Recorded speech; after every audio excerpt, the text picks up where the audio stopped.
Peut-être pour introduire de manière tout à fait générale les 4 séances qu'on va avoir. D'abord, je vous remercie de vous être inscrit et d'avoir marqué ainsi votre intérêt pour cette recherche.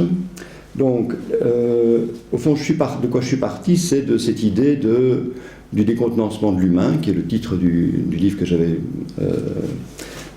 publié en 2019, avec, pour aller très très vite, ces évolutions qui sont marquées par l'accélération qui transforme nos vies, par ce que René Caès a appelé le vacillement des garants métasociaux et des processus sans sujet, c'est-à-dire que l'individualisme plus l'économie capitaliste et managériale et consumériste amène quand même une crise des institutions et des groupes d'appartenance, et amène donc aussi, notamment en clinique, des effondrements narcissiques qui se voient de plus en plus fréquemment. Troisième élément, évidemment, de ce décontenancement, c'est la crise écosystémique. Bon, là, je ne vais pas m'attarder, mais qui est clairement maintenant l'horizon de nos vies, qui s'est imposé comme tel depuis peu de temps, alors que ça fait très très longtemps que certains en parlent, s'en inquiètent. Puis je rappelle Searle 1960, donc ça fait quand même 60 ans, hein, c'est pas rien. Donc c'est tout ça pour essayer de vous recontenancer un petit peu quand même. Le quatrième point de ce décontenancement, c'était finalement ce qu'on peut comprendre comme un monde qui devient inintelligible. Et donc inintelligible, et donc l'insécurité qui l'accompagne, et une perte de confiance dans l'avenir qui quand même marque, je pense, très fort les générations adolescentes maintenant. Alors par rapport à ça, mon idée par rapport à ces évolutions sociales et ce à quoi elles nous confrontent, j'ai le sentiment que nous sommes obligés de repenser notre rapport à ce qu'on appelle la réalité. Et bon, je vais très vite, et pour la psychanalyse, ça se traduit par la nécessité, je pense, de repenser justement cet adossement de la réalité psychique que Freud a mis à l'honneur et nous permet de travailler. Donc repenser l'adossement de cette réalité psychique à ce que Freud a institué comme réalité externe, sans la penser, en la considérant comme une sorte d'invariant. Ce qui, je pense, est un énorme problème pour la psychanalyse aujourd'hui, et qui lui impose de repenser ses paradigmes. Mais c'est clair que les résistances sont très importantes à cet égard. Et donc, ça m'a amené à proposer une topique que j'ai appelée du soi disséminé, pour laquelle je résumerai ça en 4 principes. D'abord, il faut repenser la place de la non-différenciation, c'est-à-dire que, je dirais, beaucoup de psychanalystes sont assez d'accord pour dire que on commence par du non-différencié, que le bébé naissant est beaucoup dans le non-différencié, pas que, mais beaucoup, et puis que ça se transforme, ça se différencie progressivement, etc. Mais très souvent, quand on l'admet, cette place de la non-différenciation, on la réduit au début, à l'origine. Alors que je pense qu'elle reste tout le temps présente, tout le temps active, et qu'elle est un élément central de notre vitalité et de notre créativité. Deuxième principe, il faut donc, me semble-t-il aussi, repenser les processus de différenciation, individuation, en termes de coémergence de l'individu et son environnement. Et c'est là que je me suis appuyé sur les travaux de Simondon, qui est donc un psychologue français des années 50-60, qui s'est beaucoup inspiré de la physique pour amener l'idée qu'il n'y avait pas de préséance ni d'un individu, ni de son environnement. Les deux émergent en même temps. C'est-à-dire que quand il y a une individuation, il y a en même temps émergence de ce qu'on appelle l'environnement. Et donc, cette émergence amène alors la notion d'un dedans et d'un dehors.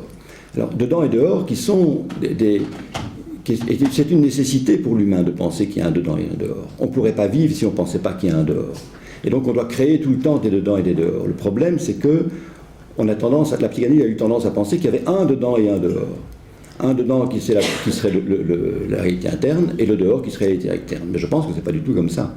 On voit bien déjà qu'il y a des niveaux de réalité, même dans ce qu'on appelle la réalité interne, des niveaux de réalité différents. Et là, je pense que ce qu'on appelle la réalité externe, là aussi, il y a des niveaux de réalité différents. Et Internet, les jeux vidéo, tout ça nous oblige à penser ça. On ne peut plus faire l'économie de penser ça. Alors, troisième principe, il faut donc concevoir la vie psychique en termes de circulation entre une pluralité de différenciation dedans-dehors. Donc, on passe de l'une à l'autre tout au long de nos journées, tout au long de nos nuits, tout au long de nos vies. Et le quatrième principe, c'est qu'il me semble nécessaire maintenant d'étendre la psychanalyse à l'appréhension de la réalité, de la complexité des réalités humaines. C'est du Rudy. On s'est permis de commencer sans toi, comme tu connais déjà en grande partie le début. Non, ça c'est toi, tu vas là, toi. Et je t'ai préparé ton sandwich, ta bouteille d'eau et même ton raisin. Merci beaucoup. C'est formidable. Merci. Voilà. Bon, donc étendre la psychanalyse à l'appréhension de la complexité des réalités humaines comme science de la complexité. Et donc là, je pense qu'on a aussi à penser comment on va pouvoir s'articuler à d'autres niveaux, l'intelligence artificielle, l'anthropologie, enfin plein de choses. Alors, pour cette première séance, je vais essayer de ne pas trop déborder sur mon temps. Il est déjà quart, je vois. Bon. Donc, cette première séance, donc les quatre principes, si vous voulez, que j'ai énoncés, c'est ce qui structure le séminaire. Donc, chacun de ces principes, je vais les reprendre dans un des séminaires. Et donc, on commence par le début, si on peut dire, qui est la place centrale de la non-différenciation. Alors, la non-différenciation... Moi, d'une manière qui n'est peut-être pas complètement rigoureuse, mais je mets là-dedans l'informe de Winnicott, l'ambiguïté de Bléguer, O de Bion et le pré-individuel de Simondon. Donc, c'est sûr qu'on peut discuter parce qu'il y a des nuances et que tout ça n'est pas parfaitement superposable, mais je pense que ça cherche à approcher à peu près la même chose. Et là, à nouveau, vous voyez que je vous propose quand même une théorie un peu structurée. Là, j'ai de nouveau trois postulats pour approcher cette question-là, de la non-différenciation. Le premier postulat, j'ai déjà un peu dit ça, c'est l'émergence de la vie comme non-organisation, mais avec des préconceptions, comme Bion les a nommées, d'une part, et une épigénèse, que les neurosciences maintenant ont mis au centre du développement de l'humain, et que cette non-organisation de départ, que j'appelle le non-différencié, les préconceptions et l'épigénèse rendent compte au fond de l'actualisation des potentiels d'organisation et de différenciation que nous avons tous en nous, ces potentiels, et donc de l'actualisation à travers l'expérience sensorielle et affective qui, évidemment, est particulièrement sollicitée du fait de la néothénie de l'humain et du fait que son premier développement, il ne peut pas se faire sans autrui.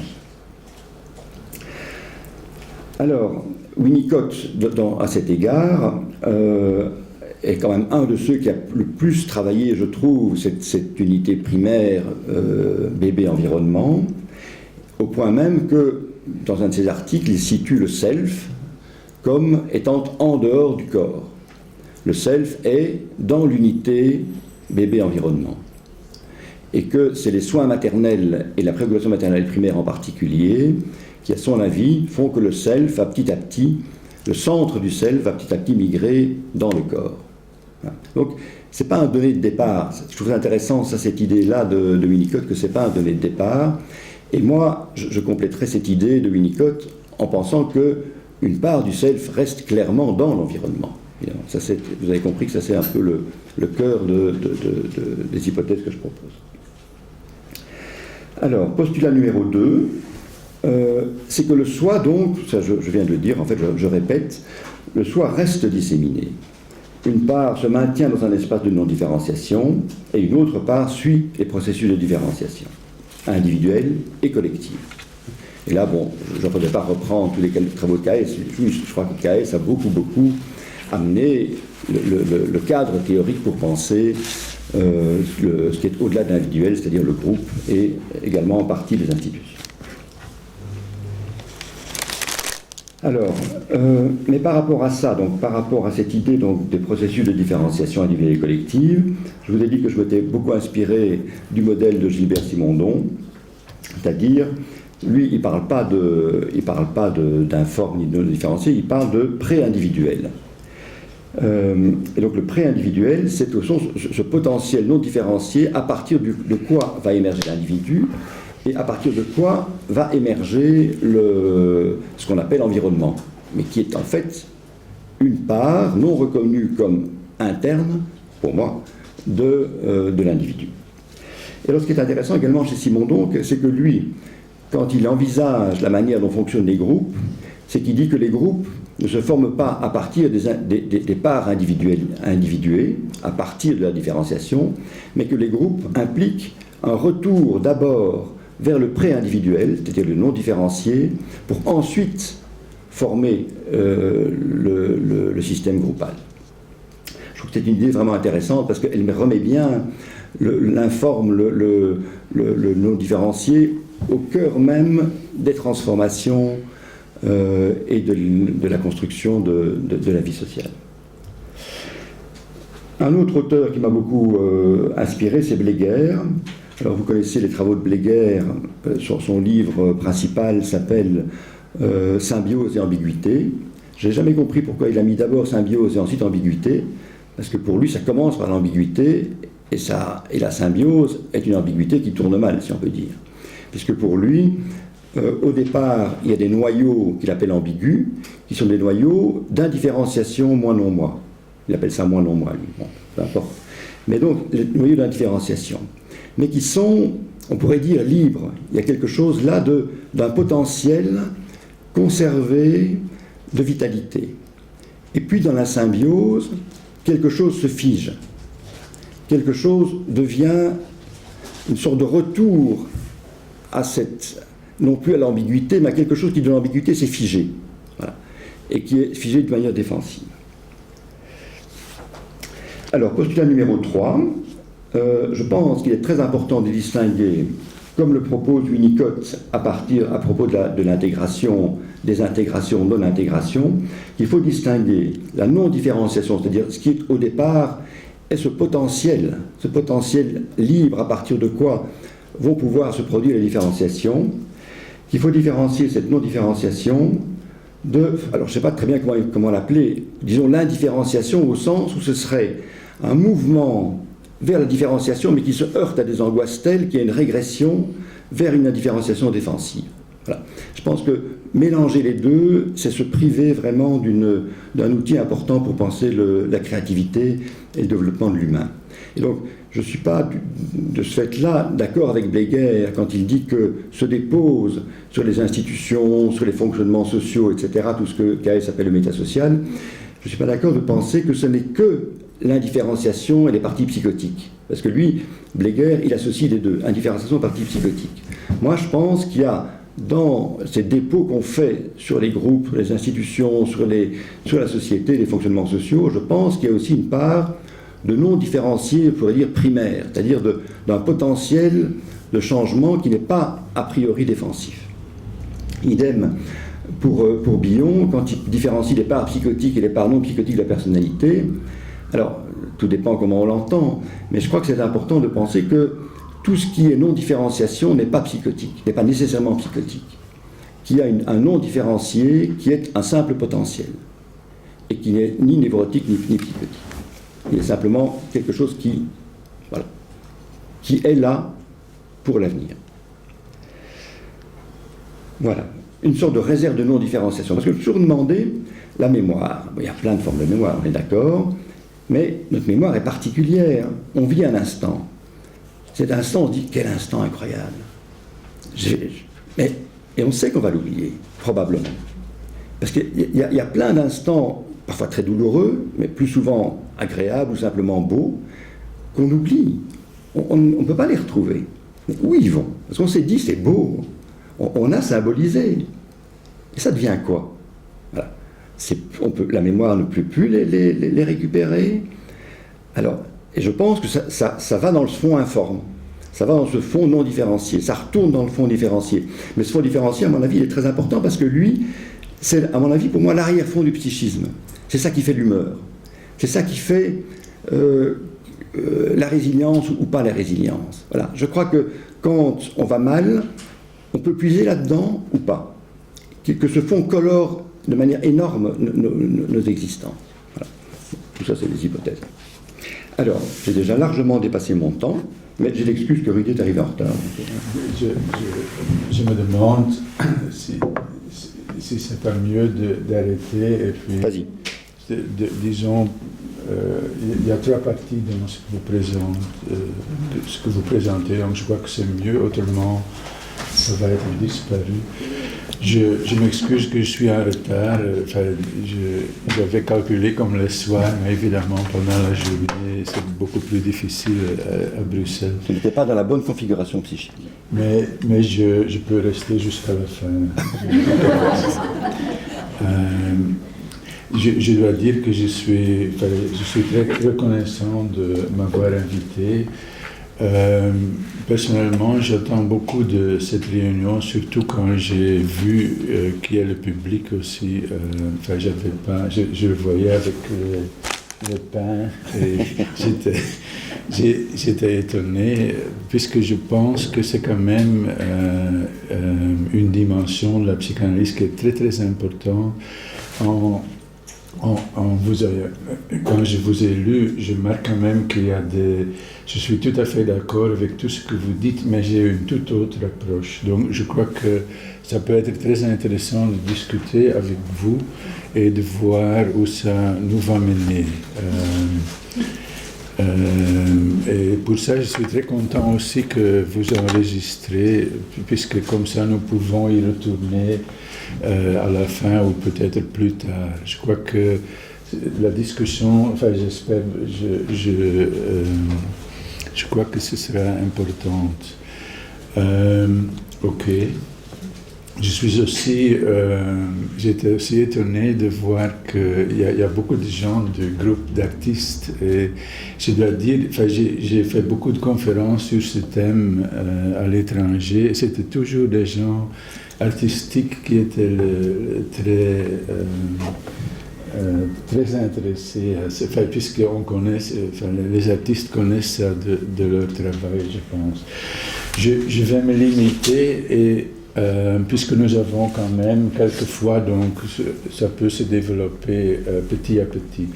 Mais je vais faire le point qui est pour moi le plus important, c'est que donc Jean-Paul part il y a le soi, et puis il y a des couches de soi, et puis il y a des couches qui sont moins différenciées, et l'indifférencié reste là comme arrière-fond, c'est ça que vous dites. Hein.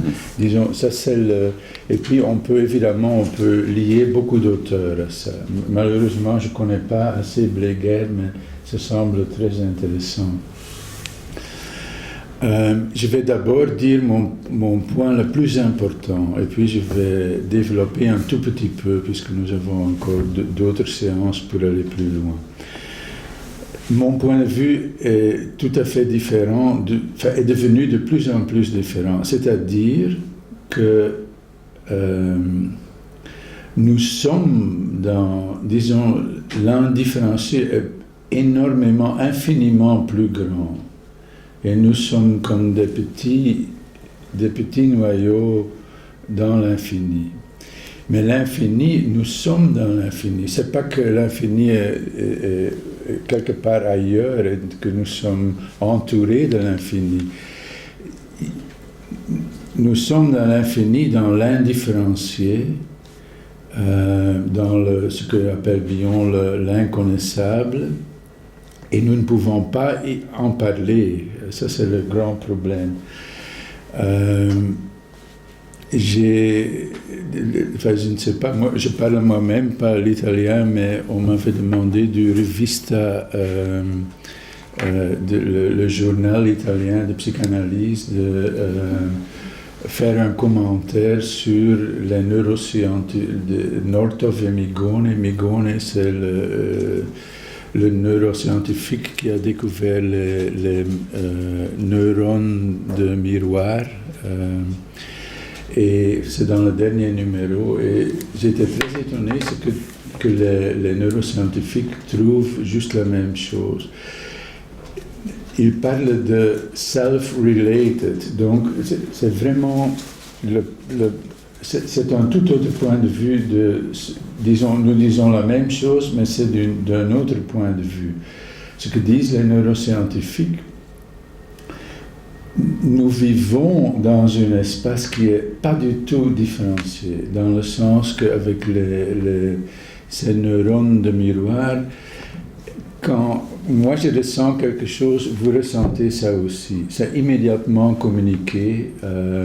Quand on voit, par exemple, quelqu'un prendre une bouteille, ce sont les mêmes neurones dans l'autre qui sont activés. Donc ça veut dire qu'il n'y a pas de différenciation. Nous vivons dans la même soupe, on pourrait dire. Et c'est très très fort quand disons, maintenant, quand je vous parle, il y a énormément de choses qui se passent à un niveau non verbal. Et ils utilisent l'expression self-related. Ça veut dire, c'est pas self-centered, c'est pas moi qui est le centre, mais disons, de cette zone qui n'est pas du tout différenciée, il y a des petites choses qui sont reliées à nous. Ça, c'est self-related. Je ne sais pas si vous voyez la différence. Où je me vois comme un moi qui est dans le monde, où le moi, c'est seulement quelque chose qui existe et qui est peut-être même éphémère. Même aussi les neuroscientifiques voient le moi comme un online phénomène. Donc c'est quelque chose qui se fait tout le temps, comme la mémoire. C'est pas quelque chose qui est fixe. C'est éphémère. Le moi est éphémère. Et dans le moi, il y a la zone, et c'est 5% de notre fonctionnement, la zone la plus différenciée, c'est la pensée verbale, la pensée logique. Mais ça, c'est très peu. Et puis, il y a toute cette zone avec laquelle nous travaillons dans la psychanalyse, c'est l'inconscient dynamique. L'inconscient dynamique, ce qui correspond aux fantaisies de Melanie Klein, c'est avec ça que nous travaillons. Mais même la fantaisie dynamique, l'inconscient dynamique de Freud n'est qu'une petite partie de l'inconscient. Et cette relation de l'inconscient dynamique avec, disons, le grand inconscient, ça c'est très très intéressant, aussi du point de vue clinique. Donc, ce que j'essaie de démontrer, c'est de me mettre... donc, vous vous mettez dans ce moi et vous regardez de là, et comment ça devient de plus en plus indifférencié.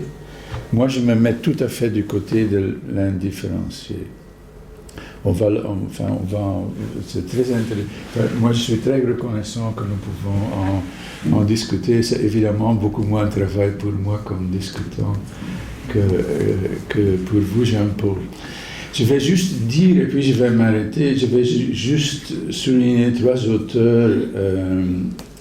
Il y a d'abord Winnicott. Je trouve que chez tous les auteurs, il y a un premier, un dernier. Beaucoup d'auteurs ont dit d'autres choses à la fin de leur vie ou de leur travail. Ce qu'on voit chez Winnicott, c'est que à la fin, il est allé tout à fait dans l'indifférenciation, avec la régression. Il trouvait la régression la chose la plus importante dans une thérapie.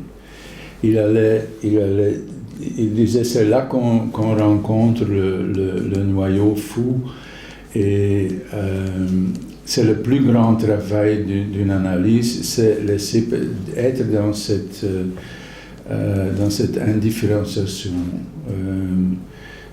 C'est aussi